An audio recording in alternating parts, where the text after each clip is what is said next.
एक गांव में रामू नाम का गरीब किसान रहता था। उसके पास बस एक छोटा सा खेत था। दिन रात मेहनत करता, लेकिन फिर भी पेट भर खाना मुश्किल था। एक साल सूखा पड़ा, फसल बर्बाद हो गई। हार मानने के बजाय रामू ने दूसरे गांव जाकर मजदूरी की, पैसे बचाए और फिर से खेत में मेहनत शुरू की। धीरे धीरे उसकी मेहनत रंग लाई और एक दिन वो आत्मनिर्भर किसान बन गया। गांव के उस पुराने बरगद के नीचे अक्सर शाम को चहल पहल रहती थी। बच्चे खेलते, बूढ़े गपशप करते और औरतें कुएं से लौटते वक्त कुछ देर वहीं रुककर बातें करती।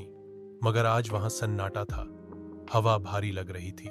रामनाथ बाबू, जो गांव के सबसे पुराने और सम्मानित व्यक्ति थे, चौपाल पर अकेले बैठे थे। उनकी आंखें दूर कहीं टिक गई थीं।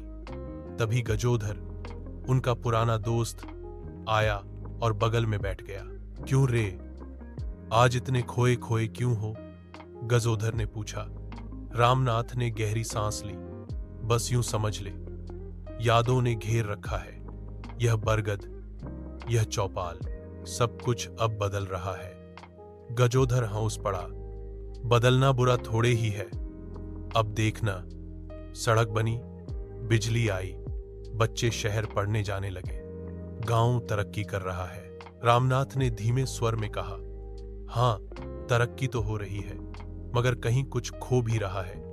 वह अपनापन, वह जुड़ाव अब पहले जैसा नहीं रहा। बचपन की परछाया। रामनाथ की आंखों के सामने बचपन की तस्वीरें तैरने लगी।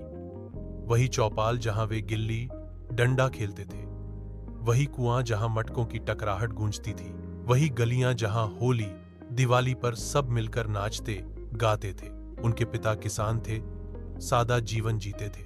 खेतों की मेड़ों पर चलते हुए वे अक्सर रामनाथ से कहते, बेटा, यह मिट्टी हमारी माँ है, इसे कभी मत छोड़ना, यही हमारा जीवन है। रामनाथ ने यह